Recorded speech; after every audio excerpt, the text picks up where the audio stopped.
I forgot to add us back to the stream. Hello, you lovely people. How are you tonight?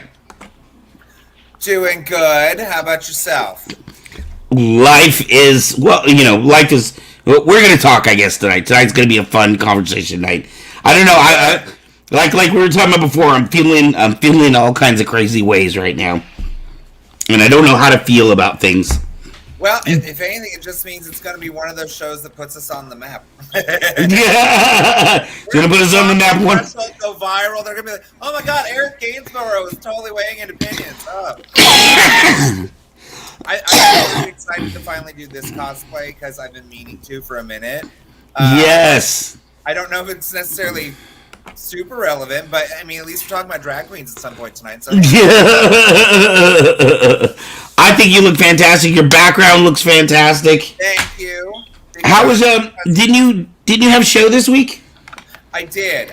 We have one every week on Wednesday. I thought it was every 2 weeks. No. I think that might be the common misconception because this week was dead, where last week was like off the chain fucking packed. Thank you, Alan. Thank you so very much. Van had no idea who the fuck I was, and I was like, yeah, I cannot believe how? Oh, come on, guys. You're just going to put my shit all out there like that. Sorry. You go and try to hang out with the nerds who know this shit and you don't know your shit, you're going to get burned. Woo! From Final Fantasy VII. I have my music box and everything. It's my theme song. This might be a dangerous one to host out on your page, Dangerous Nerding. Distance Nerding. Yeah. So so this week was a packed week, or No. This week it was one of those ones that I might have had more performers than audience members. But it was also like really fucked up weather. Like I sprinkled randomly in the weird part of the day, and then like the clouds were all fucked up. It looked like it was gonna be a dry thunderstorm. It was hot. Right. So I have a feling that if we get some triple digit days coming up for like a show day, I may cancel just because no one wants to come out when it's terrible. I can't even imagine what it's like dressing up into a drag. It's not a summer sport. I'm pissed that Pride Month is June. No idea. Yeah. I've been trying to do better about drinking more water and more tea. There's my Distance Nerding sticker right there. So if you see this big ass thermos pop up in the screen, I apologize. Oh, see, look, I'm the only person that doesn't get it. You are the we're gonna have to get together, Aerith, Rubens, and I'll do a cosplay of Cloud dressed up in drag. Please do. Oh my gosh. And then one other day when I feel really masked, I can be Sephiroth. It'll be awesome. And then I'll just be very masked, and then I'll just be Cloud again. Regular Cloud. I'm gonna openly reveal my ignorance here. Is there a significance to what you're wearing today? See, I'm not the. It's with him. I expect it though. So my character is Ares or Aerith Gainsborough from Final Fantasy VII. She's like this super sweet character that's got like all these mystical powers because of her lineage, and then she's one of those like moments in a game that you'll never forget. Because spoiler alert, it's 25 years old. She dies. Right. Oh. It is out of nowhere, and like history. You can't get her back, and people are emotionally scarred from that still. So. Wow. How does she die? Yeah, she was a guardian. She gets Sephiroth impaled by her. the villain's sword. He like comes down from above, stabs her through the stomach, and she just dies. Oh. We actually know who the real villain is, and that's Genova. Poor Sephiroth is just a pawn. I've been waiting for a fucking prequel where they like explore Genova's arrival on the planet. They did. But they did. They had it with Zack and Sephiroth before he got brainwashed.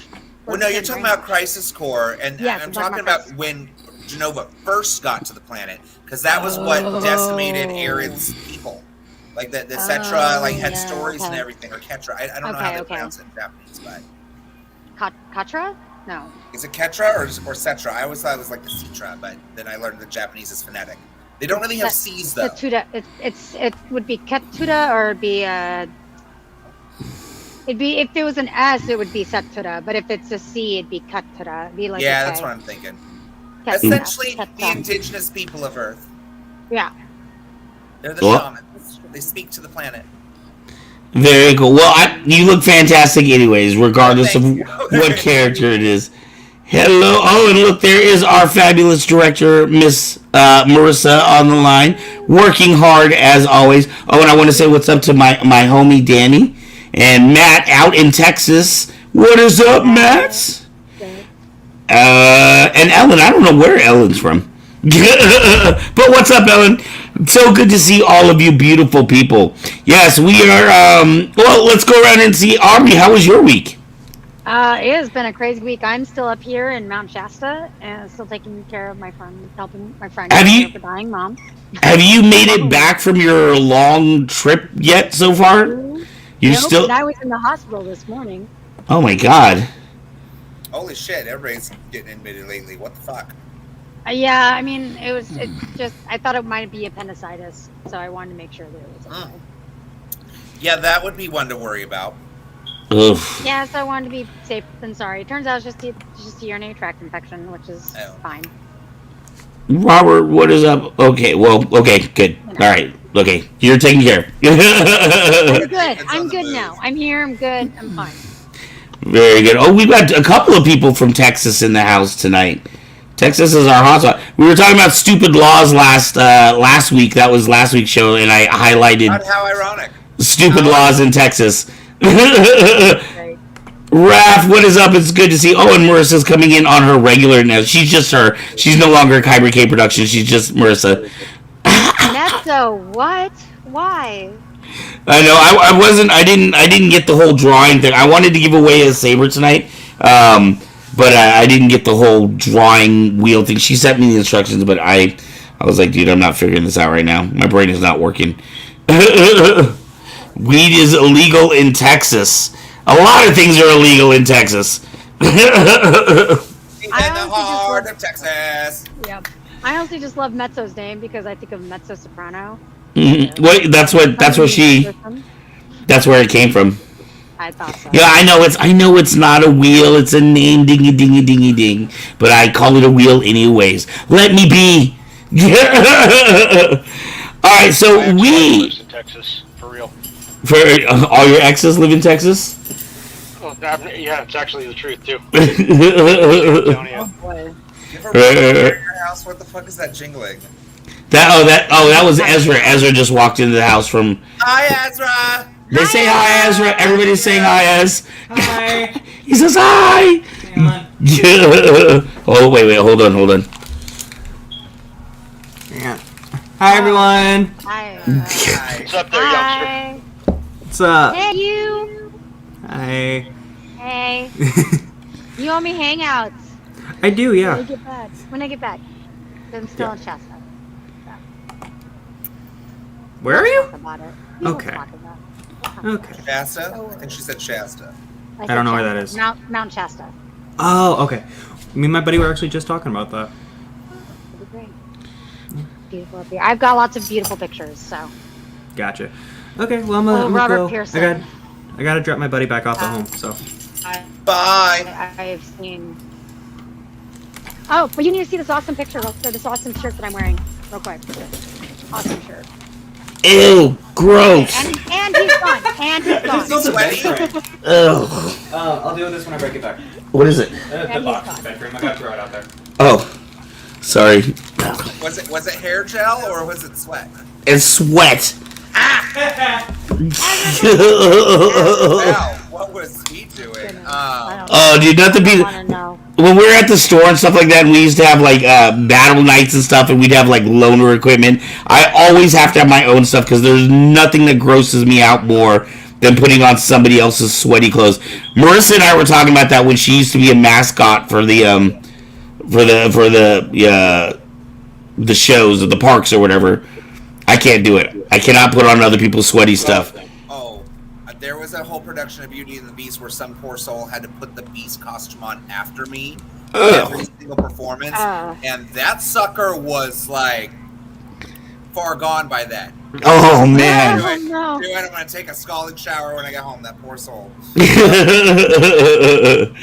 All right, David, how was your week, my friend? We're talking about sweat. Very long, very hot, very sweaty. That's what my week's been like. Hey, it's summer. Summer in California. 100-degree heat and doing heavy lifting for several hours a day. It wears you down. It sounds like my job. Yeah, I do it. I'm not gonna. Maybe we're both. I know. I'm a bitch. No, Aerith is supposed to be the sweetest. Cloudy's a bitch. I mean, you never know. Sorry. I can be sweet. I get that all the time. I just also happen to get that I'm a bitch sometimes. So it's fine. That's why I also have a Tifa costume. So I can go bare knuckle ball somebody. Especially because I'm a bartender. Like, I really need to do that cosplay for when I'm doing my show behind the bar. So it's just meta as fuck. It's like, hi there, what can I get for you? Something stiff? Nice. All right, you guys ready to move into our first topic for tonight? Do it. Yeah. Woohoo! Drag queens and pop culture for 200. Alex? There's drag queens? I don't know who are they talking about. I just no idea. I have no idea. So what do you guys think about that? I mean, obviously, I'm pretty sure we have an idea of what Rubik's position is going to be on this, but we can get some more details. I want to say, I'm going to start the fire off early. I'm going to say, I personally, it's kind of like thoughts that I have about Pride Month in general. I understand other people's rights, and especially people who have been denied rights, categories of people that have been denied rights for a long time. But as someone who is as an early educator, I get uncomfortable with the topic of sexuality, whether it's straight sexuality, homosexuality, non-binary, whatever it is. Having so much of this topic and discussion around smaller children. I wish there was a way to somehow have the discussion and say, these people exist within our society. They are not people to be feared, but we don't necessarily have to talk about why you're there. Does that, I don't know. Maybe that doesn't make sense. I'm totally on board with what No, you're I saying. understand what you're saying. I get what you're saying. Yeah, I get what you're saying. But I have a problem with both. I mean, it's not even homosexuality. I'm a straight guy, and I have a problem when people sexualize things for little kids too. And I think because especially in this country, it's been so dominant. The nuclear family, the idea of a nuclear family has been so dominant. People don't even know when they're doing it with like young children. You know what I mean? Like I would do things like say, oh, you're going to be a little lady killer. You're going to get all the girls. You know what I mean? When I'm talking about my young child. And I think sometimes, you'll see little t-shirts on kids and stuff like that. We don't even really realize we're doing it because it's just kind of the norm. Who's jumping in first? The norm. I have all the right. Aubrey, go. So there's a dichotomy, right, of this, right, where the sexualizing kids and all that sort of thing, but also to the extent of like, we're gonna sexualize it, but it's all bad. Whereas places like in Europe, it's actually way more normalized, and violence is actually the thing that is bad. Right. And we don't see a lot of other cultures have the same issues that we have. Like, especially when it comes to women's body autonomy and other things. And that's a huge issue. Right. Especially in terms of sexuality. Like, I think kids should learn about sex. About not necessarily being sexualized, but understanding their own body autonomy. understanding Right. where their boundaries are, what is okay and what isn't, But at what because age? they can't consent. So if you have somebody who doesn't know about those things and then it gets normalized for them, that causes a lot of problems later. So having those conversations, understanding what that is, I think at an early age, and say, hey, if somebody touches you and they make you uncomfortable, it's okay to say no. Well, even to that point, and kind of funny, this is something that we were talking about on our internal board. So this is nothing the audience would have been privy to. But everybody knows that I was a preschool teacher, but I used to do this thing that a lot of people thought was crazy, and it was not just me. All the teachers did it. It was a policy at our school. But even in our 6-month-old room, when we were dealing with infants and toddlers who could not speak, if there was a child there and I could smell that they had like a poopy diaper or something, we were trained to walk in front of that child, kneel down, look at them eye to eye, and ask, like, "Oh, you have a stinky diaper. Can I help you with that?" So we were training our children from a very young age that people need to ask permission before they touch you. You don't just go put your hands on somebody; they have to ask permission. That's why we were doing it even with the babies that were not yet verbal.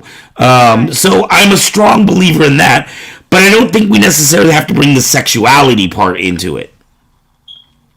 Do we? Do we have to tell them why? Again, my question to Aubrey was, at what age? At what age? Oh, at what age? Yes. What age do I think it goes in stages of what's appropriate for it, because kids do learn. I learned about it when I was like 6, not in the best ways. Okay, but so then that raises that question. How? How did you learn about it at 6? Childhood essay. Oh, So, okay. yeah, So not in the yeah, best way. that's So, something that's that obviously is- traumatic. Right, that's traumatic. That's not something that I obviously endorse, of course. So had I had known that that wasn't a normality, it wouldn't have been such a big issue. No, okay. So on that topic, like, I don't want to push it because I'm certain that there is a lot more context to that, but I also don't want to push that boundary with you. Thank you, dear. I appreciate it. No, it's a sensitive And this subject. is something to do with drag queens, because we're talking about drag queens and culture. No, I know. I'm sorry. This But just we're suddenly talking got about super sexuality dark. with children, and when we introduce those things, I mean, I think a lot of it does come down to parental involvement and awareness. Like, I remember being young and being told by my mother, like, hey, we have to have a special code word because somebody may come to your preschool and say that they're there to pick you up, but if they don't know the code word, you don't get in that car. Right. Because Right. he's very hyper aware. Like, somebody Well, could go in also- and pose me, oh yeah, I'm so and so's uncle, or I'm Anthony's uncle. I'm here to pick him up. Lori couldn't make it. Like, there would need to be a process of that. And she even told them, like, you have to always call and make sure with me before you ever hand my child over to somebody else. Right. As far to kind of take Sorry, I a don't mean step to- back to like Yeah. the drag queen stuff, though. I'm totally with Van with what he was saying, with what their practice was. Like, that is a good way of initializing that without discussing the depth of it, if that makes sense. Right. What I don't I was- understand is like the new push for like kids to do drag, because for me that's like very much like toddlers and tiaras, and I thought that was wrong. Right. Yeah, same To here. children. Same thing with like the drag queen storytime hour. I want to support my community. I want them to have something that's positive for the younger audience. I still question though, why do you want to go to read to kids exactly? Is it because you're doing something with it, or is it because you want to be like, look how great I am, oh my god, I read to children in a cocktail dress? Like, Right. they're not even dressing appropriately for that. Like, you shouldn't go to a drag queen story hour in the same outfit that you're going to go work and pop that pussy on the dance floor. Like, Right. Maybe if it was maybe more children themed or something, do you think that would be more appropriate? Or if I was to go to do one of those things, I would dress as a Disney princess or whatever princess of the story I'm reading. I would turn that into an acting challenge. right. Again, it's to what ends? Why do you want to expose kids to drag queens? Mostly Rather to than normalize having it. the common sense like notion of, hey, like, if a kid's getting picked on because he wants to be girly, Like you tell the other kids, like, "Hey, why are you giving him a bad time about doing what he wants to do? Why? Right. What does that have to do with you? Why are you making that kid unhappy?" Like, I think again, it's more the education for the parents Right. to know and accept it, and then at a certain age, like with sex ed, it can be brought into with sex ed. We need to have more open and honest discussions when it comes to sexuality, sexual intercourse, and hygiene in that realm when we're teaching our kids about sex. I'll never forget having a female instructor in my very first sex ed class in the 4th grade, which I still think was a little early, but she was like saying, "Oh, erections, don't worry, they don't hurt or anything." And I'm like, have you ever had one? Because when it's there for a long time, yeah, it does. Yes, Right. It does. Yes, it does. Someone else. So here's the thing that I think. So in child development, I took a lot of early child development classes, and kids sexualizing themselves is actually really normal. Like them playing doctor and learning about their own body and all that. That's actually really, really, really normal. Right. And that should be taught as being okay. Like we should not be taught to hate our bodies and to think our bodies are disgusting. On the other hand, we also should be, as kids, should be taught that our bodies are also something that we get to say what happens to it. Right. It's that same thing. And I think that should be taught fairly early, not shaming. And I think it goes to the same thing with the drag queens. I think a drag queen is about expressing yourself and being who you really, I don't know, Rubik's, you probably know this better than I do, about expressing yourself in a way that's free and that helps you to now I'm just I don't know, Rubik's. Maybe I'm off. But tell me, maybe you can help me understand this. I did spoken word poetry, right? So I got up on stage in front of audiences. I wrote my own pieces and performed them for audiences. For me, it was a whole separate thing. It was a whole separate performance. So just because that's something I enjoy doing as an art, I don't necessarily. It wasn't for a mission or, I'm trying to prove anything. It's just what I like to do as an art. Is that what it is for you? Or is there something bigger than just putting on the costume and singing songs? Well, so one of the things that I always loved about doing drag and what really drew me to it was this ability to like become my own casting director and character and costume designer and makeup artist. Like I got to do everything I do with theater, but like on my terms. Right. So it gives me a chance to like connect with people for 6 minutes. And again, I love to perform in theater, but those opportunities are very far and few between. This gives me a chance to do it a bit more frequently. And I will say that one of the more poignant moments after I started doing drag was that I had realized, and I told my friends at the time, that's probably the first time that someone ever told me I was beautiful. And that there is something to be said about that. Aubrey was talking about that a second ago about like, we shouldn't hate our bodies. We should love who we are. Yes, absolutely, we should. I don't necessarily know anything outside like the beauty standards or whatever that's telling you like you're disgusting with your body. And I get where kids play doctor, like I'll show you mine if you show me yours. Like those things are kind of harmless, but at the same time, like I don't think it's great if we introduce a lot of highly sexually charged things with kids. No. Like if you want to introduce your kids to drag, like have them watch Tu Wong Fu because that movie's awesome. There's not and really anything sexual in it outside of the time that like the group of guys was about to rape Chi-Chi.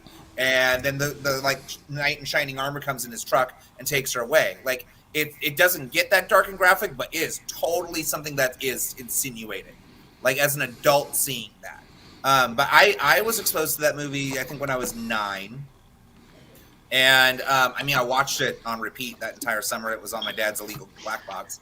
I don't know why they never, said don't watch it, but maybe it's because everybody knew I was gay when I was 5. Go figure. And again, I think that is back to what I was even saying before was like, if you can kind of recognize the traits, like don't be surprised and be supportive. Yes. It's always been my position that there's nothing wrong with being different. and we should celebrate our differences and see the beauty in each other and all that fun, rainbows and huggies. And hi, this is why I'm Aerith tonight. But outside of like why I do drag, like I do drag in a bar where you have to be 21 and up. And trust, I wish I could do something that has like an 18 and up facet, because I feel like that particular age range really does need a little bit more of that. 5-year-olds need to be in front of me. Right. It's kind of like how Pride has like become this thing where it's a family friendly event and they want to remove the kink from it, and it's like super disrespectful to the older gays. Like that's all that they have, and they have every right to be their authentic self at this event that's for them. Like if you want to make it a kid thing, you need to have a kid's time and then the adult time, because those things need to have respect for each other. Right. But the fact that like this year for Lodi Pride, they wanted me to do like 3 numbers from Tangled, and I'm like, I don't know those songs by heart. I can't sing those. Like I was singing, and I was like, I'm not doing a Disney medley. Like I want to do something for the older gays, so I wanted to do Hedwig, and that's exactly what the fuck I did. I was very firm. I'm like, no, that people will know these songs, especially if they're over the age of 30. And sure enough, as soon as I walked up into that venue, hella people knew exactly who I was just from the wig I was wearing and the costume I had on. Right. And especially when it came to like the gay men's choir, they saw me and were like, "Oh my God, you're doing Hedwig!" I'm like, "Yes." Now that's a coordinator who doubted me. And I still had a moment where I vibed with those little kids too. I think I told you about that. But well, let me ask you, when do you think things become age appropriate? Here's a situation in my personal life that I'm trying to deal with. Actually, it's not it's a family friends. They have a son and daughter who are both talking about the ideas of transitioning and wanting to be called by other under other gendered names. One of them is a 12-year-old girl. Is it too young for a 12-year-old to be talking about transitioning? I don't think it's too young to talk about it, but I do think it's too young to medically do things about it. I don't support puberty blockers. I don't support people transitioning their children while they're still children. I'm very much about, you need to get to at least 18 to then make that decision on your own, because it's an adult decision. It's the same reason we don't let kids get tattoos or vote. They're still figuring themselves out, and I mean, at least at that point, you're still not fully developed. Like you don't really fully finish developing until about 25, right? So like that period between 18 and 25 is really that self-exploration period where you start to really figure out who you are and what you want to be. And there's a lot of stories now about people detransitioning too, because they thought that, oh, okay, this is going to be my quick fix, and they rushed into it without taking the time to really sit and understand themselves. Right. And so now you have people who've done irreparable damage to themselves and can't go back. It's never going to be the same. At the same time, again, there's nothing wrong with being different. If you figure that out and found your way, like, you can still love yourself. It just take the time before you start doing surgery or doing any kind of hormonal treatment. I think you're trying to say is really understand what it is that's actually affecting you, rather than going, that's a quick fix, we can do that. Well, yeah, because it's not. Like, dysphoria is no fucking joke. And trust, like, as somebody who dresses in drag all the time, like, I could totally be one of those people like, oh, I'm gender fluid, because I sometimes do this. But at the same time, I know I'm a man in a wig and a dress. Like, I get the question all the fucking time, what pronouns do I need to use with you? And I'm like, I don't care. Right. That's not the thing on my list. Like, I get that that's a big deal for a lot of people, and trust, I've been misgendered, especially during COVID when I had a mask on and my hair's long. So I've gotten that a few times. So I get where people are coming from with it. But at the end of the day, like, you got to find something else to be really pressing on you. If somebody doesn't respect who you are, fuck them. People are going to disrespect you no matter what. Every day of your life, you are going to encounter at least one dickhead who's having a bad day, and it's going to take it out on you. Let that shit slide the fuck off your back. As long as you're happy with you, if they ain't wiping your ass or paying your bills, their opinion of you needs nothing to be on your mind. Fuck them. Fuck those people. Yeah, you know. Go ahead, David. In the famous words of Doc Holliday, for me to be insulted, I first must value your opinion. Mm-hmm. Right. I think the biggest issue when it comes to teenagers and the transitioning thing and all that, let them be what they want. Honestly, I mean, the biggest thing is make sure they feel comfortable in their identity and who they are. Make sure they're not getting bullied online or in school, because that's a big deal. I just okay with that. That's when they're okay with who they are. That's the biggest thing I think that is the biggest important is stand by what their decisions are. If they change them, they change them. That's okay too. right. I don't know. I just feel like, and maybe this is just a sign of me getting older, or turning to that guy. You know what I mean? But like, I don't see the importance of the labels. I guess in some instances I do. For example, I was talking the other day about with all the pronouns and everything, and I was like, well, when I was growing up, like, as a guy, I like to wear fingernail polish and I like to color my hair, but that doesn't necessarily define who I am. Just because maybe something I like to do may be construed as more feminine, it still doesn't define who I am as a person, and I didn't really see why that was important nowadays. I will say, except for in the things like, for example, gay marriage, I do understand that because of contracts, you might not get to be with your loved one in their last moments of life because of these pieces of paper. So I do understand where maybe in some cases identity is important to put out there, but by the way, Van.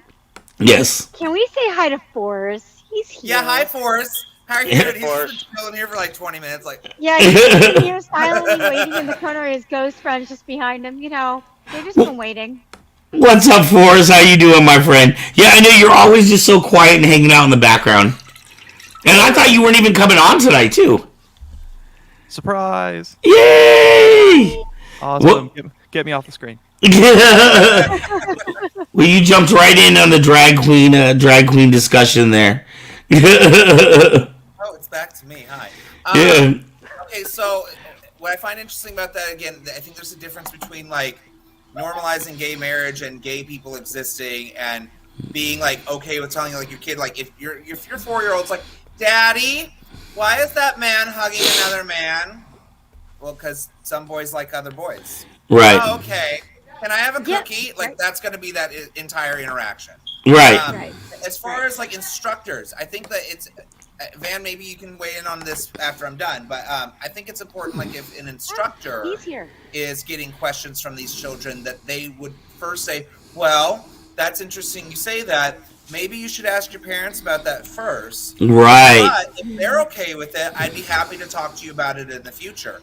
I think that's a healthier way of approaching those things. I know, at least at the school that I taught in, I taught at, very proud of the school I taught at. I taught at Solano Community College, and we were kind of like, we were the example. So if you wanted to be a preschool teacher, you would come and do, you would examine the teachers at the school that I taught at.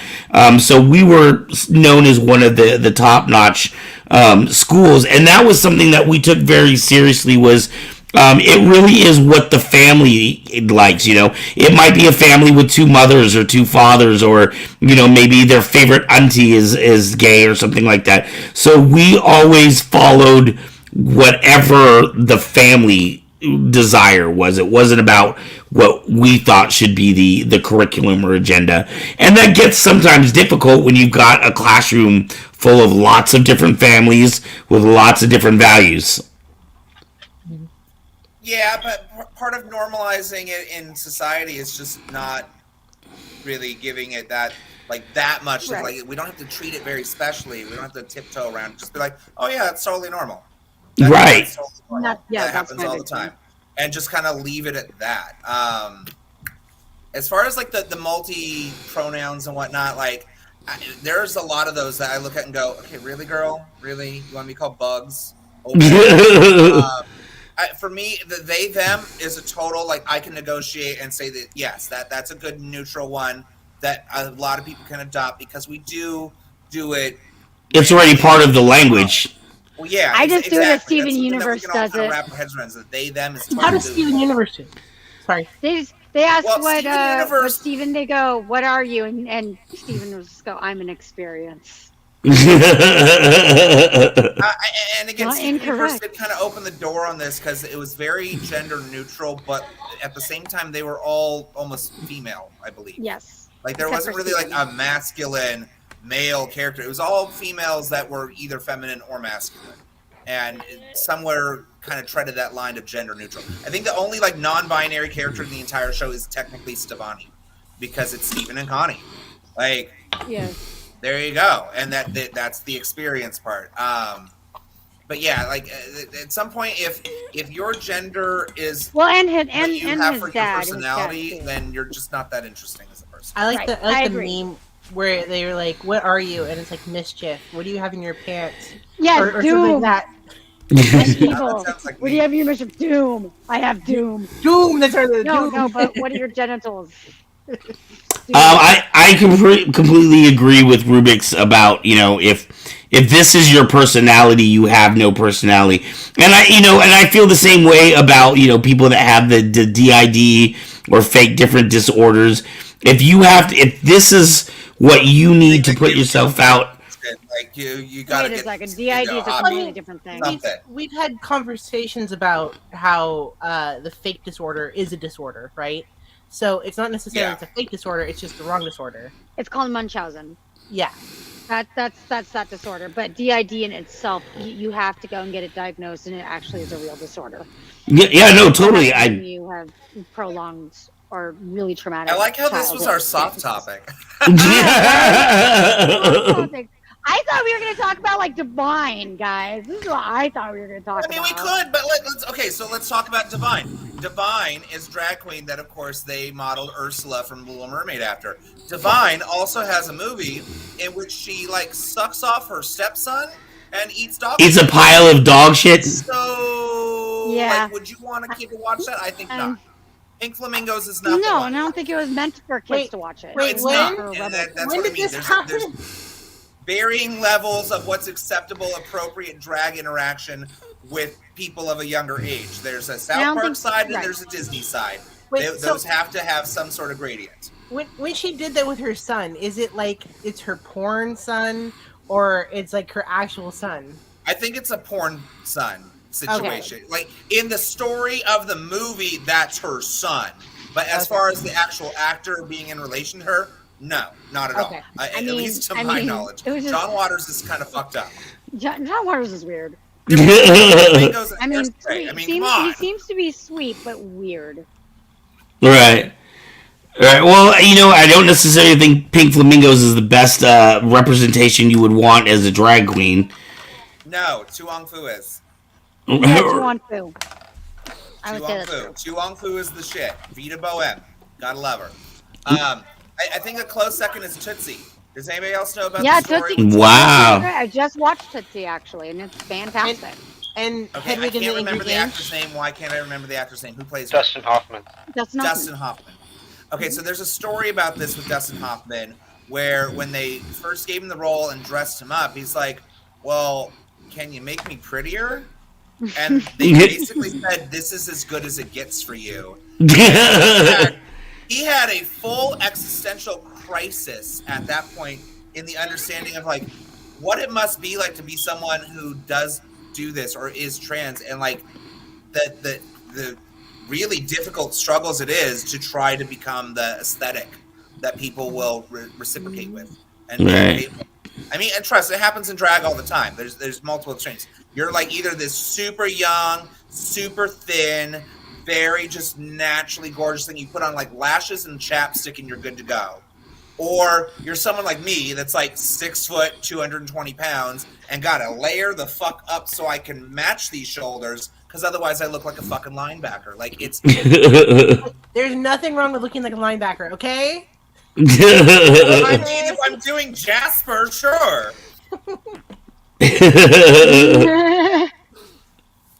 I do have a really good Spinel mix. I'm not gonna lie. We were talking about Steven Universe. What's up, say one? I bet you would kill Rose. Rose quartz. I mean, I actually made the painting of rose quartz too. have you? Did you ever see I did her Darcel? portrait. Did you ever Huh? see Darcel? What? Darcel, Portland. No. No, you never met Darcel? Oh wait, no. I've met Darcel. I'm sorry. I thought you meant recently. No, I know Darcel. So Okay. I did the Miss La Femme pageant, which is something that she started like 50 years ago. Mhm. It's one of the longest running pageants ever. So I did meet Darcel back when I competed. She loved the fact I did my whole showgirl out of paper. And then we got to go out to Portland for the finals. You know, I lost, but they had a big party at Darcel's house the following day to kind of like, you know, do a big celebration, do like another little prize giveaway and, you know, sell a bunch of jewelry. Oh my God, that bitch's house is fucking stunning. It's from like the 1920s. Every window's fucking stained glass. The carpets, the drapes match the wallpaper. I've never met somebody else that had matching drapes to wallpaper ratio. And then the bitch had 17 chandeliers in that house. Wow. So I just have another fantastic movie with drag queens. Okay. It's called Dumpling. I love that one. Yeah, that one's really good. I Especially just for fell the in love. pageant side of it. Oh my God. Yes, it is Jennifer fantastic. Aniston makes me cry. Okay, that's a good one. That's a good one for young kids to watch. Yes. Because it's all about body positivity. Mhm. It's all about Acceptance. you know, the stresses of having like, you know, generational trauma from your mother. It also deals with the loss of a loved one, competing in something. Her friend fucking does great in it. Like that's a good drag queen movie for sure. It's so as far as like an fantastic. all ages one concerned. Okay. Yes. It's called Dumpling. Dumpling. Hairspray. Hairspray's a good one too. I love me some Harvey Firestein. I'm going to tell you that right now. Well, and Divine is in that. Because Divine Finally. wanted to actually do really. Divine actually really wanted to do like legitimate, really serious roles, and that was like her first one as Divine before she died. So that was really cool. What Yeah. Force? I'm sorry. I was just gonna say, finally, somebody besides me who could do that voice. Kills it. I love it. I love Harvey Firestein's voice. It's like butter being scraped across hot asphalt. It's just like butter, smooth. You know, another movie He's going to be one of my Snatch Game tries for RuPaul's Drag Race, for sure. Another Okay, movie. what? Oh, RuPaul, don't you love it? It's like being a 90s time capsule. Rubik, Steve talking. Another movie with drag that he's in. What is it, Rubik's? Mrs. Doubtfire. Oh, I Duh. love him. Oh, Duh. yeah. Eh? Like you Another were going to great trick me with family- that one. Another great family picture Mhm. about drag. Yes, at the same time, if you really break it down, though, like Robin Williams, if you look at his character, if that really happened in real life, terrible. That's terrible to do. Yeah. You deceive your entire fucking family. Like You win deserve against the court restraining fucking order. Yeah, it's kind of true. Like just all of it's bad. Like obviously the arc is there where like he learned like he has to take care of his kids and all this stuff, so he can't just have fun. And it took him losing them to then learn that lesson. It is a great watch though. I love it. He does almost kill a man with pepper.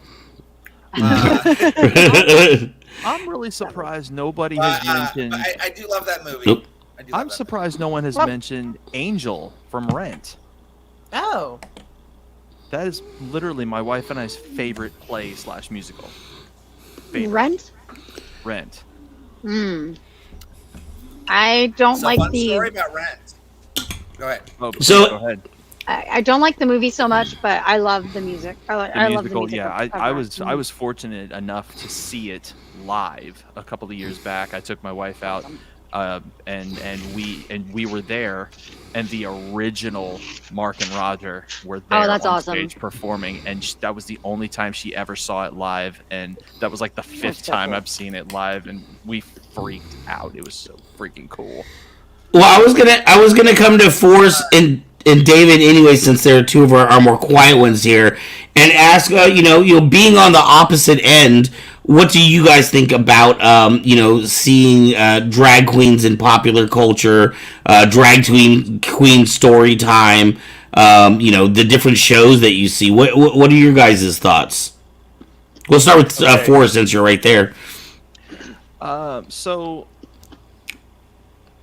I don't know. I mean, my mother, you know, when she was still with us, my mother was very pro all that. She was very pro. My mother was pro everything. My mother was, Sound my like you're an mother awesome was- mom. My mother was the lady who would sit up at 11 o'clock. Where the heck is Rubik's? I need her here to hear this. My mother was the one who would sit up at 11 o'clock watching the Eddie Izzard specials, and Aw. she would just laugh her ass off, and she'd be like, "No, son, sit down, watch this," and it Right. was really funny. Like, a lot of that stuff was just hilarious. You know, she would participate and go to the actual Rocky Horror Picture shows, and you know, like before I was born, and she would go with all the props with her sister, and they would do the whole freaking thing. Right. You know, it was almost a norm in my house. You know, that none of that stuff ever came as a surprise for me. As a matter of fact, when I was like 21 years ago, I was in a stage performance of Comedy of Errors. I played Nell, which was a drag role. It was hilarious and funny because at that time, you know, I used my Nutty Professor voice, or the Nutty Professor's mom voice, to play that role, and oh, it was fabulous, honey. So yeah, I mean, so you know, it was never a culture shock, never, because my mom was very, very loving and accepting of the world, the entire world. She didn't care what you did, as long as you weren't some sort of murderer. You know, she was As it should be. That's just how it was. Right. So, yeah, no culture shock Well, for aren't me. you just fucking lucky? Yeah, not everybody grew up in a house like that. Pretty much. David, what are your thoughts, David? Okay, so We've talked about this too, so yeah, we have. Veronica and I had a side discussion about this. So let me start off by saying that anytime anybody's celebrating, or excuse me, anytime anybody's expressing themselves however they see fit, I celebrate that. I'm all for it. I mean, I'm a constitutionalist, you know, and I stand by that. I like the idea of people having the freedom to do whatever it is that really makes them happy. Where I kind of draw the line, is anybody else hearing like really heavy breathing? I am. Yeah, Aaron was saying that. I don't know if that. I'm hoping it's not me. your microphone is too close to your face, man. Yeah. My mic is like way over here. With the breathing. It's Wait, you know what? I'm gonna block my mic and see if you guys hear it go away. it's Forza's ghost. He's breathing into the Yeah, mic. Force's ghost. His mic is muted. He's got a heavy breathing psychopathic murderer behind him who's a ghost. Gotcha. That's why the Anyway, lights are as off, David was saying- doesn't draw attention to him this time. So where I think Okay. I draw the line on that is when it involves children. So I saw something, I think it was last week. It happened in Houston. It was called Drag Your Kids to Pride, where it was a gay bar that specialized in drag shows, and people were bringing their children to this, which is basically, you know, grown men in drag, very burlesque dancing, twerking in front of children, with children handing dollars to the drag queens with a big sign in neon blue says, "It won't lick itself." Wow. Oh my fucking god, are you serious? Wow. You I can told you you. can look it up and find the videos online. It's called Drag Your Kids to Pride. It happened in Houston. I told you Rubik's wouldn't like that. You know, Oh god. and I mean there was even a segment of it where these children would pair up with one of the drag queens. and they would do like a runway walk together, and you could hear one parent talking to the child, and the kid looks uncomfortable. The kid's going, "I'm not gay," and the parent is even saying, "Oh, don't lie, honey, don't lie to the nice lady." And I was like, wow, at what point does this become a matter of grooming or like sexual exploitation? I mean, I feel the same way about, I would never take my kid to Hooters. I would never take my son to a strip club, even if it's just the ones where they dance around in swimsuits. Well, and I hate to say it, but drag queens are borderline strippers. I'm not gonna lie. I've made the joke before at my show, like, we're basically porn stars. We all have merchandise. You can see videos of us everywhere. You know, some of us by name, and the rest of us, well, we're just fun to watch. Like, some of them get naked. Well, yes, exactly. And again, like, you don't need to expose kids to something that's very hypersexualized, and drag is more often than not hypersexualized. Again, I cater to my clientele, which is a 21 and up club, people who are drinking. So I do plenty of numbers that like deal with drinking or drugs or have a lot of swearing in them. It was funny that Forrest mentioned something about his mom and being open and like Rocky Horror and all that stuff. my mom's inadvertent open moment was taking me to see the South Park movie. Oh my god. She didn't know what it was. Oh my gosh. She didn't know what South Park was, and it was only because That's me and my so friend were funny. like, "Ma'am, you're not allowed to let them go by themselves. They need a chaperone." And she's like, "To see a fucking animated film? Oh, okay." And then as soon as the first song started, she's like, "What the absolute fuck is this that you brought me into?" Somehow she let us sit and watch the entire movie, but the moment she really just could not hold it back anymore was the moment with Saddam Hussein and Satan, where Saddam pulls out a giant dildo. Like, that's just, oh my god, oh my god, oh my god. And then, like, the entire next day at work, she told her coworkers what happened. Like, you did what? Yes, questionable choices. I was 13. All right, wait, hold on. Somebody's mic is going crazy right now. Hot miking.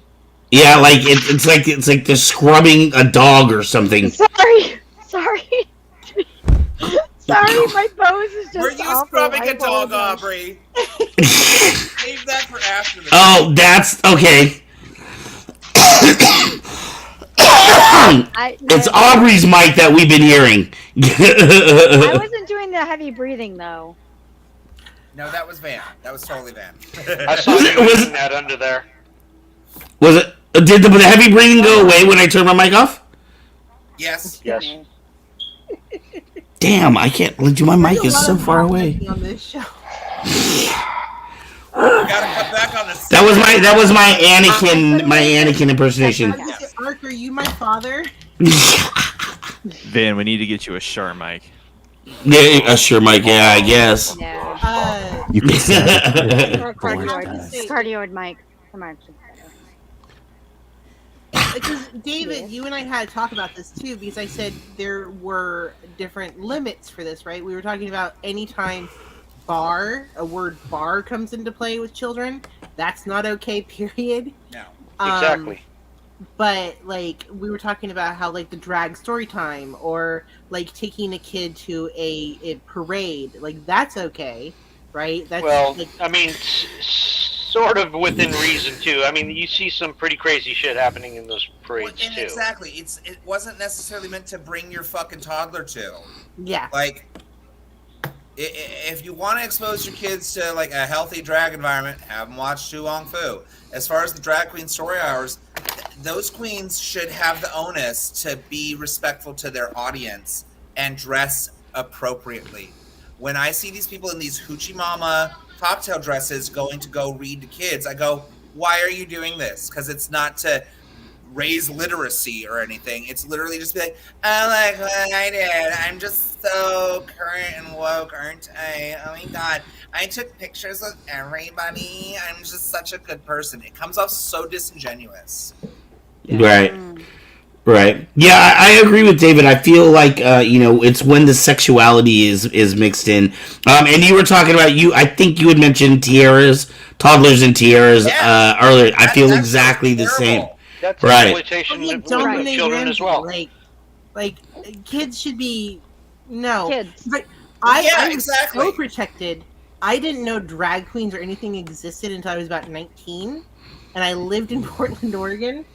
And it was actually Darcells that I found out about the drag queens, where Excuse I me. had a friend, and they were like, "Let's go," and I was supposed to be filming something, so we were there on an assignment, and I was like, "Okay," so I was like, "What is this?"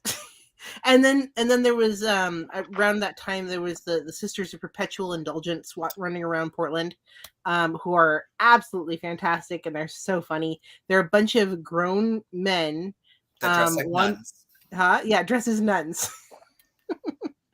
But they're doing it for a cause. They're doing it for attention. They go and they raise money. They want you to give them money so that they can go donate it to charity, which is really sweet. Yeah, I always wanted to become one of them, but apparently in order to do so, you have to give up all other drag personas. You can only be a sister. That's it. And then on top of that, you have to be sober. And I'm like, oh, well, that's not going to work for Mama now, is it? Oh, really? They're sober. That's what I've been told. That's what I've been told. That's I was like, oh, because I would have been sister anti-social. That would have been me. Totally. or sister polyamorous. I'm not sure which. That's hilarious. I love the sisters, though. They do a lot of good work. Yeah. Again, I feel like it really does come down to know your audience and what you're doing. Like, again, a Disney night for kids would be acceptable as long as it was strictly the actual Disney. But outside of that, if you're going to come out as a hypersexualized anything, no, leave that for the adults. Right. That's right. I would say the good ones that for kids to get them kind of more normalized. Tu-on-Fu, Dumpling, even Mrs. Doubtfire. Or if your kid wants to play dress up, play dress up at home. There's nothing wrong with that. Right. If your kid sees a costume at Walmart and it's not gender appropriate for them, maybe don't give a fuck and still get it for them anyway. You want to play dress up? Let's play dress up. If your kid wants to be Elsa for Halloween, let them. That's fine. But at the same time, don't create a TikTok for their makeup tutorials. That's weird. That's crossing a border where it's you're just giving pedophiles something to jerk off to. I'm just saying.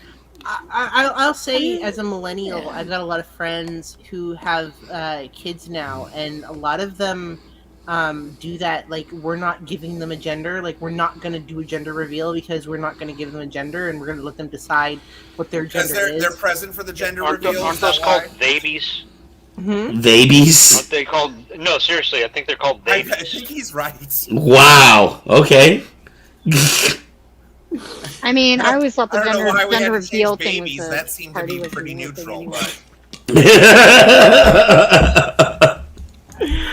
I mean, some of my friends, the oldest kid I know of my friends is about 7 or 8 now. I should probably 12. One of my friends has a 12-year-old kid, but a lot of them are we're not gonna force gender on them. We're not gonna force any of that stuff on them. We're just gonna let them do it. I have one of my friends. I don't even know what they are to this day. And another one, we've never revealed their gender because they're only about 6 now. And the only reason why I know their gender is because I changed their diapers. But my friend was like, please don't tell anybody what their gender is because I'm just gonna let them figure it out. Yeah. So I was like, I mean, there is something to that because it does kind of, in a way, it stops showing having adults sexualize the kids too. Mm-hmm. Oh, you're this. Oh, you should be wearing this. Oh, you're this. You should be doing this. Okay. It does create an interesting dynamic there. I'm not saying whether it's healthy or not. I'm just saying I can see why people do it. Mm-hmm. No, I get it, but what I think that, again, the big issue that people kind of skirted around, and I called people out when this first came about, the whole gender debate, pronouns and all that stuff, we're really combating gender norms and gender roles. Right. What we're saying Exactly. is that you There's a can't construct. look at a little boy and say, well, you got to play football and drive a truck and shoot guns Right. and fuck girls. Like that's Mhm. fucked up and wrong because it's expecting something of somebody that you don't know anything about them. Taking those gender roles and gender rules away is totally fine, but like not acknowledging what we can clearly see you as at some point. Like, Biologically. yeah, biologically speaking, there should be nothing that inhibits you. And I think I really thought a lot about this in the sense of why it irks me so much with like the wokeism and the obsession on the identity issues and everything. It's that I really came to terms with being a gay man who does this by realizing that just because I do this doesn't make me any less of a man. And now what we have people is doing is saying like, oh, the level of femininity or masculinity that you present, that's the thing that dictates your gender. And it's like, but why? Why does it have to be? Like, Right. there's plenty of effeminate men out there that aren't gay. There's plenty of really masked men that are gay. There's plenty of people who are lesbians that are the same way. And You're so gay, you don't even like boys. wait, what? As Katy Perry says, you're so gay, you don't even like boys. Oh God, Mhm. I love men. I live with one. It's a journey, and it takes a long time to be okay with that. And really, the things that we should be attacking are again the bullying. We really Right. need to nip it in the bud with kids that make fun of it and be like, hey, that's really shitty of you to do. Why are you making fun of somebody because of who they are? They're different, right? Right. Yeah, because they're different than you. Like having those expectations. At the same time, like with parents and the gender reveal parties are literally there just as another like baby shower party so they can get free shit. Like if they wants to reveal the gender of their kid, fuck it. That's fine. Whatever. That's the sex of the child. And it may be weird, but like let people have their fucking party. Why do you care? If it doesn't Right. affect you, then why do you care? And like the kid's not gonna remember it. So it's not like it's impacting their fucking life. Like, Right. let people throw a fucking party for whatever stupid bullshit reason that they want to. It's like the money dance at weddings. Hi, so now's the time that you can go dance with the bride or groom and give them cash because they want your cash. Okay, that's Even though in a couple hours you'll be able to dance with them anyway. Yeah. Yeah.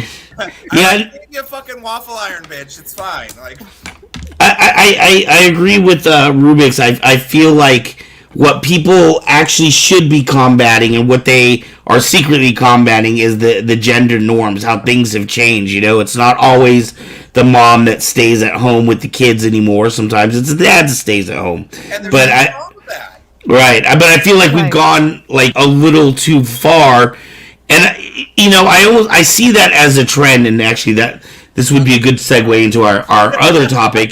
But I feel like you know, with the wokeism and with people, like sometimes we go so far into the extremes that you have an automatic snapback, and I almost feel like what happened today in the country is kind of that snapback to some of the extremism that the conservatives feel like, you know, the left has gone to. Segue moment. Segue. Segway. That was our soft topic, everybody. Now, You all ready for the hard topic? Boom. And then, Veronica, we weren't sure if you were coming in or not, so we still have Doomism up here. So if we have some time at the end, we'll talk about that. But all of us were like, you know, none of us have any information on this topic. You know, we decided Doomism before we woke up to Roe versus Wade, so I'm happy to talk about Roe versus Wade too. Right. Yeah, this was kind of like Anthony and I were talking before, and I was like, this is something that's been bothering me a lot today, and I actually I wanted to talk about it. I mean, I feel like what this show is supposed to be about real topics that affect all of us, and I think this is definitely one of them. So let's hit the ground running, dude. What are people's thoughts? We've actually had this conversation before about Roe versus Wade before this happened. Right. But that was when there was talks about it and leaks about it going to, you know, that this was going to happen, but now it has happened. It is no longer theoretical. It is now a reality for everybody in this country, which I mean, I think it's worth a revisit personally. I think I asked this morning too when I was when I first found out about it because here I'll throw it on the table. I've had an abortion, and abortions do happen after a baby has passed away, because it doesn't always pass. Right. And you don't. It doesn't always just leave the body by itself. You sometimes have to have an abortion. Miscarriages are a factor. I'm sorry. Mm-hmm. Miscarriages are a factor. Yeah, miscarriages are Yeah. a factor. Like the baby's gone, and it's just tissue, and if it doesn't pass, it can kill the mother because it'll become an infection and sepsis. Yeah, sepsis. And so Yep. It's sort of like I asked what happens to women that have that, where if it had been today, right, that I had lost my child and had to have an abortion, would I be screwed? That's just the things that I ask myself now. Is it still considered an abortion at that point? Mm-hmm. Even though the child is technically not alive? Yep. Yes. And that's the problem with what's happened right here, right? There's no exceptions. It doesn't. Yeah, it doesn't take into context or any other variables. It's just it's a full on black and white. That's it. And some people actually would go so far as to say that if you do miscarry, there's a chance that you can be actually charged with second-degree murder. No, I've heard that. I want to say, was it Texas? I know we got a couple of people in here. They need to punish people with already a heartbreaking experience. I know many like mothers that want to have children that have suffered miscarriages or had that be a regular thing, to where when they are pregnant, they don't want to share the news. Right. They don't want to let people know because they've had 2 miscarriages already. Yeah. No, I worked with a girl that has a son, but she said that she's had, several in her time, to where she did get pregnant again and she got comfortable enough and thought, hey, this time it's going to happen, and told everyone. And then it's still, she had another miscarriage, and it's heartbreaking. It's heartbreaking. And so for anybody to try to make like a legal like punishment over something like that is just fucking ridiculous. But I mean, I think the whole thing's fucking ridiculous to begin with. Me and my husband are livid. We're a gay male couple. It's not like we're ever going to have an abortion or get pregnant. You sure? At the same time, I'm still upset because it should not be the way that it is now. Like, we've just taken a huge step backwards, and it's really, oh God, I'm trying to think of the word. It goes to show what the real long game plan was. By not letting Merrick Garland get on the Supreme Court, and then rushing Amy Coney Barrett, last one. Right, I blame Mitch McConnell for all of this shit. There's a whole lot of things where that's just blatant hypocrisy. You can't have it one way and then the next election cycle be like, oh well, the rule doesn't matter now because reasons. Like it's blatant hypocrisy. One of those judges should not be on the court no matter what. Really, all 3 of them, I think, are terrible. And the fact that they lied to the American people during their hearings, where they like, well, it's the law of the land. Like, I'm just not going to comment on it. I'm not going to do anything about it, is borderline fucking perjury at this point. I think all 3 of them should be removed from their fucking positions.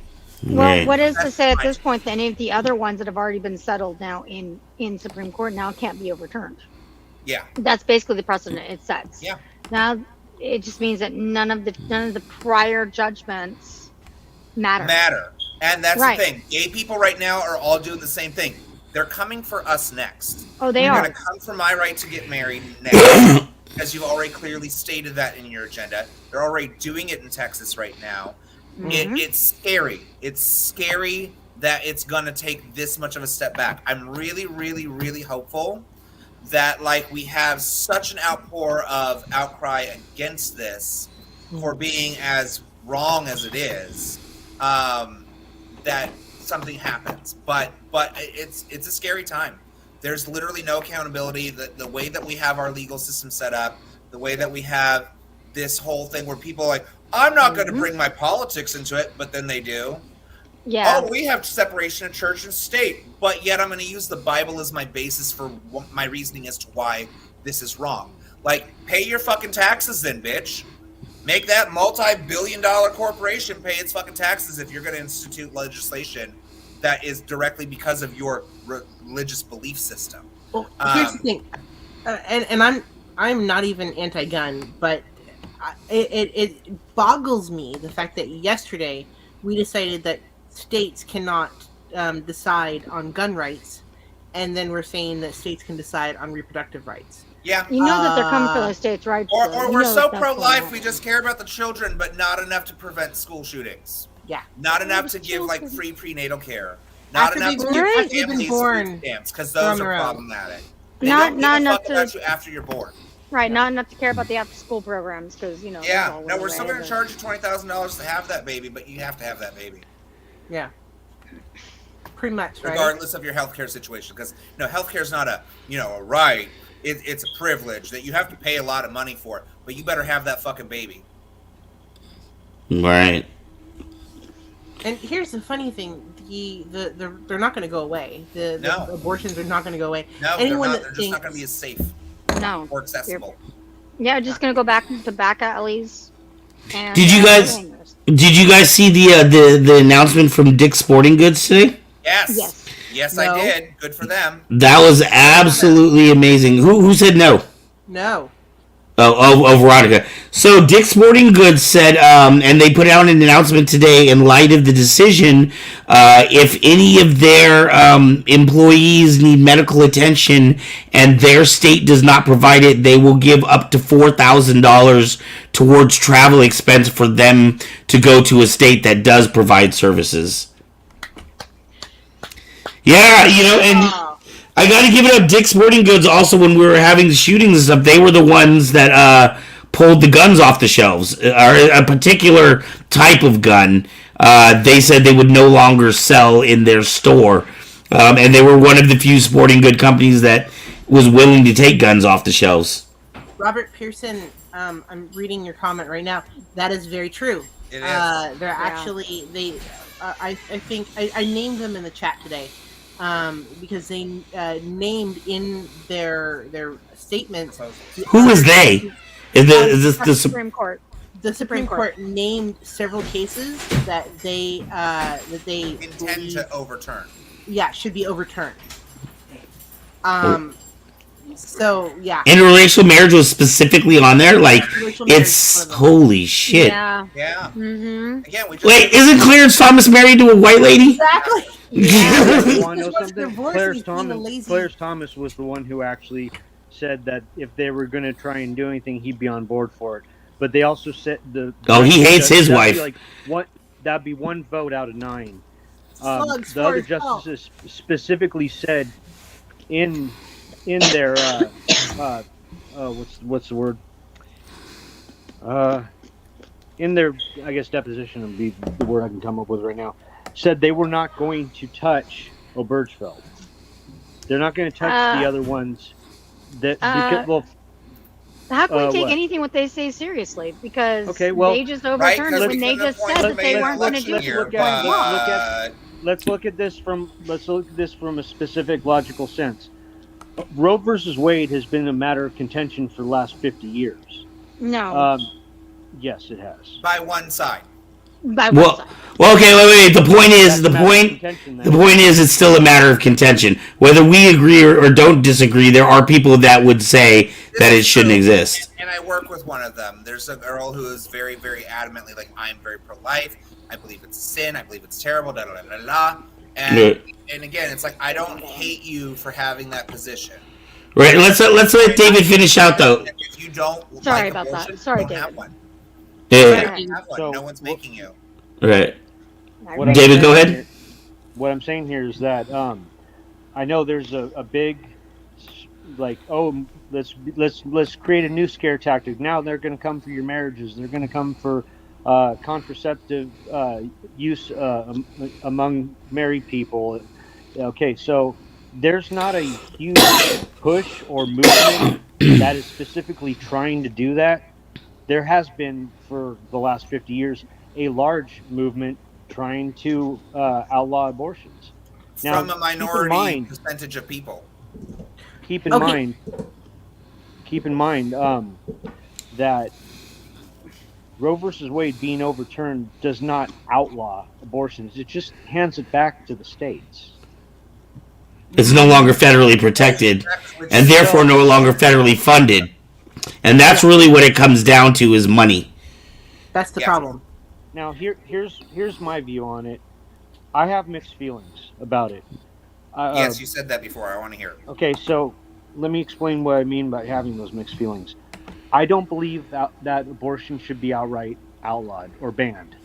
I think it does serve a purpose. I believe in reasonable restriction.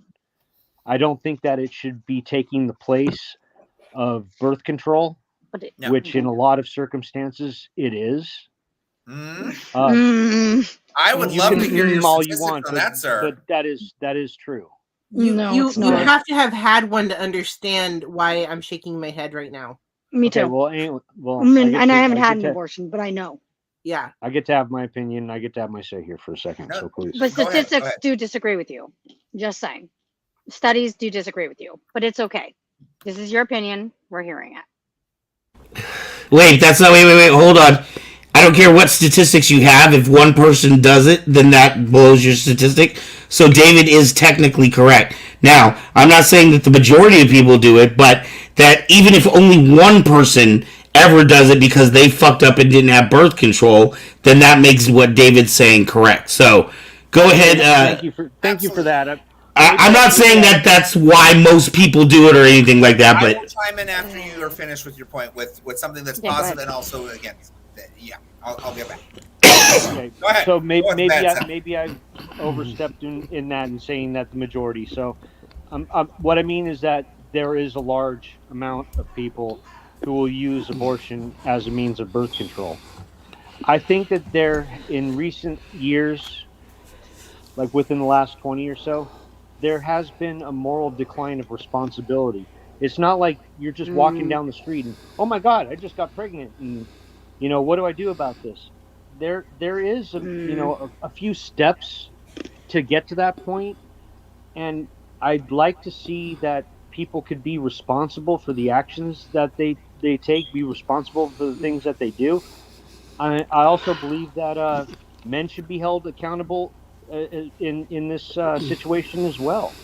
I mean, my son, for instance. So, my son's mother. My son is number 5 of 6 kids she's walked out on. Wow. And she's had an abortion as well. Now, I took it upon myself, hey, I need to step up and do what's right by this child that I am now responsible for, even just for the 50% of me that was given to the SAG to create a life. And I think that there seems to be a lack of sanctity of life these days, and that's troubling to me. It really is. So there's like, what happens if you get caught with a bald eagle feather? You can go to prison for 2 years, and bald eagles aren't even on the endangered species list. But hey, if you want to walk into a Planned Parenthood, and kill your baby, that's okay. Yeah, and I think that comes down to maybe what definitions of babies are. Personally, I don't think it is a baby until it is, more formed past the fetus stage. Right. Past being, like a few cells bonded together. So let's bring this up as a topic. Would you be okay with a reasonable restriction of, say, between 15 and 18 weeks? If you can't figure out whether or not you want that child at that point. Typically, it's up to 11 weeks. Okay, but Roe versus Wade stipulated 15 weeks. So okay. many women don't know until the first month or two. Actually, sometimes after the 3rd month. Okay, if you haven't had your period in 3 fucking months, though, like that. Yeah, you're right. Some women, you're right. Some women don't know, but the majority do. Okay, so what I can say in response positively to what you're trying to say, and I get where you're coming from, like to bridge this gap.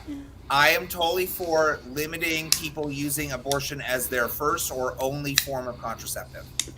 At the same time, I can guarantee you right now, the vast majority of women, that is not their first or second option.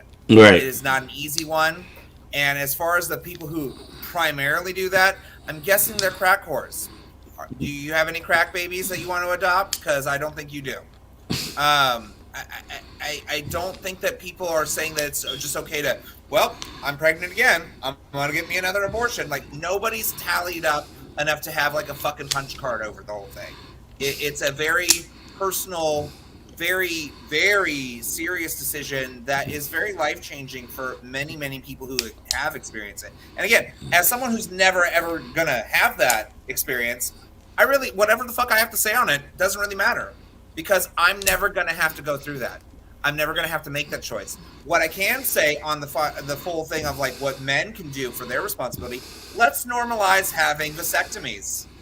If you want to be a young buck and go and fuck every girl that you see, go get a fucking vasectomy. You can undo it later. You can always undo it later. You could always have your sperm in a bank somewhere, so you can do whatever the fuck you want and have zero liability for that. If we are going to say that you have to have this kid, then you better start kicking in that child support right the fuck away. You better start having some sort of liability for the guy. There has to be something else in play. It can't just be like, oh, we're just going to deny you access to this thing. That's still going to exist regardless. And Right. That's the other thing. It's just eliminating how many safe ones we can have, or how many access to having it to where it's not going to endanger the life of the mother. And there's not a lot of consideration. Again, if this was people that actually had a uterus that were deciding it, maybe there'd be some credence to that. But considering it's something that they'll never have to go through, and usually the ones that are like the biggest proponents that are women are the ones that clearly went through menopause like 10 fucking years ago. Get the fucking paper. I don't need your opinion, okay? I know you had 5 kids when you were fucking 20. Good for you. Bully for you. I'm still in the position of, if you don't like abortions, don't have one. Yeah. If it's not going to No be one something is that you have to go forced to. through, don't have an opinion on it. Because what other Here's- people do is not your fucking problem. And here's the funny thing, because as someone who's experienced it, it's the equivalent of a blender blade up in your hoo-ha, and it makes you very, very, very sick after, because it's like a surgery, in a way, like, because they're like getting up in a very sensitive location that can that affects your entire immune system at times.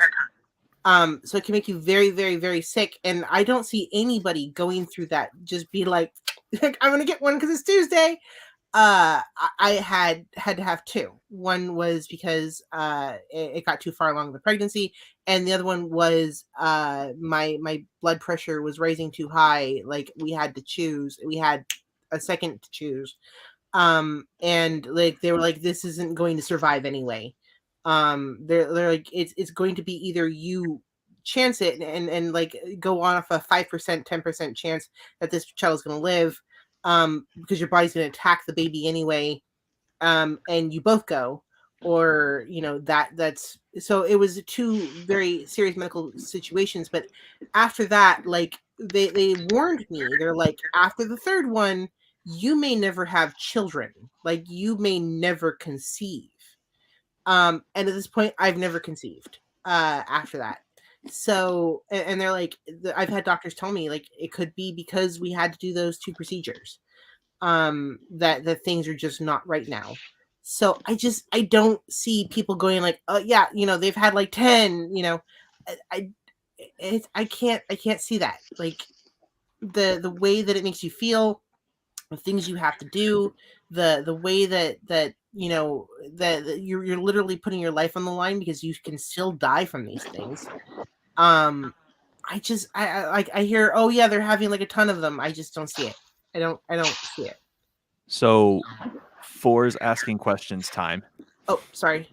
No, it's okay. No, this is the part, because again, I can't really have an opinion without stone hard facts. Mhm. So my question to all of you is, do you believe, given Veronica what you've said, should there be a redefining of the necessary steps to save a mother's life when, say, a miscarriage has already happened, and the baby who is no longer alive needs to be removed from the body? Should there be a redefining, a new?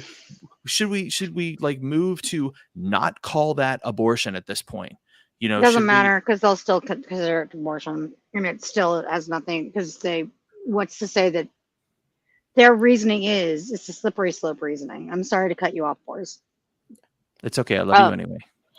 I Well, love you too. it still excludes rape and incest, which are other factors where it's like, why are you going to justify that this is a viable pregnancy that should come to term? Right. If it's And unwanted, what world or would you? Right. So let's say, Force and David, that you were basically that you are that there's somebody that you know and that they need a kidney to live, right? And you have to go through this I've heard this before. surgery or to save that life. However, you're not legally binded to it, but you can save that life. Does that mean that your kidney basically belongs to that person because it will save their life? So I missed that one. Yeah, I missed that. Can you clarify? I'm trying to. I've heard this actually recently too. It's a very justifiable like response to how it's going with the body autonomy. So say we have organ donors, right? Mhm. You're not morally obligated if you register as an organ donor to give up your kidney to some random stranger just because you are a match. It's more of like if you die, you can take my organs. So what it's saying is that, like, say there's this awesome, amazing musician that they're a once in a generation just prodigy, and they need your kid. But that means that you have to be hooked up to a machine with them for 9 months, we'll say, for them to get better, and it's going to take this from you. Is that okay to do? Is that okay to expect of somebody to be like, oh, you don't get to say you it. have that option and it's going to save this person, so you're now morally obligated and legally obligated to do so. It removes your ability to say what you can do with the parts of your body that are you. I find that to be a bit of a weak argument because Do you? I do. Really? The reason being Dude, is tell more. the reason being is because that isn't the same thing as like going and having sex with somebody knowing full well. So you still want to punish women for having sex. So that's basically your argument here. Hold on. Then for that. Having sex with somebody, unprotected sex, knowing that there's a definite possibility that this could happen. Okay, but It's two not parties like- are involved in having unprotected sex, and the other one suffers no Why consequences. why do we have to suffer the consequences because you forgot to put it on, dude? Seriously. Or ghosted it and took it off halfway through. Yeah. Well, I think that Or didn't get a vasectomy, which would I think that avoid would the be sexual pregnancy assault personally. altogether. But I think we're getting too deep. Let's back up a sec, guys. Rabbit please. hole. Let's back up. I mean, with all due respect, can we come back to my question? Yeah. So I apologize. Let me clarify where I'm coming from with my question. So first of all, there is a very, very large difference between a couple who engages and then they both decide, or the mom decides, I don't want the baby, I want to abort it. There's a difference between that and the other scenario, which is, okay, a miscarriage has occurred. Now a medical procedure must take place to save the mother's life. My question was, can a movement take place? Is there a possibility that's something that we can have a change in definition of abortion? I understand that there's a slippery slope. I understand what is in place now. Is there a way? We need to call it a miscarriage removal. That's what it is. Thank you. I mean, let's look. There's a very large difference between I can't carry this baby who's not alive anymore and oops, I effed up. Let's kill the baby.